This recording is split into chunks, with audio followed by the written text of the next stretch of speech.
ក្រុមតគ្នាហ្នឹងហើយថ្ងៃនេះទំនេរបងប្អូនយើងសាក់នេះបងប្អូនយើងនេះអូយើងទិញមកពីខាងកើតបងប្អូនយើងអាមរ៉ាមានអីគួរសម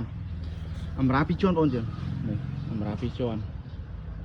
ហើយនេះអូនេះស្រាបងប្អូនយើងនេះអាមរ៉ា2ជាន់កើតបាត់ស្អាតបងប្អូនយើងប្រេងកើវត្តបងប្អូនយើងនេះតែអេមដែរបងប្អូនយើងលុះក្នុងក្រៅហើយកពុះលក់3ហ៊ុនជាងណាហ្នឹងហើយអេម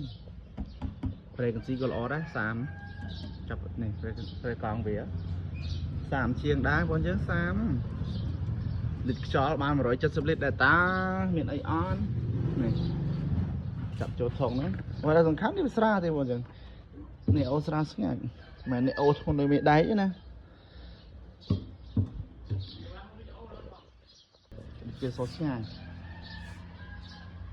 តែខាន់ចាប់ប្រឡងមួយត្រូវមួយ PA ទេបងប្អូនយើងនេះឡើយយើងគ្រាន់ចាប់តេសទេបងប្អូនយើងចុះ2រុននេះចាប់តេសមើលសលេងមកមិនដែរ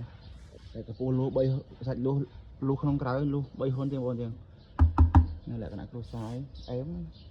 ហុងវាអែមបងប្អូនយើងតម្លៃក៏ល្អដែរតម្លៃល្អតោះមកចាំស្ដាប់ទាំងអស់គ្នាមើលអែមអត់តែកស៊ីចេញខ្ញុំវិញវាជាខ្ទង់បាន30ជាងដែរតាមកដាក់ចូលធុងទៅមកអែមអរគុណ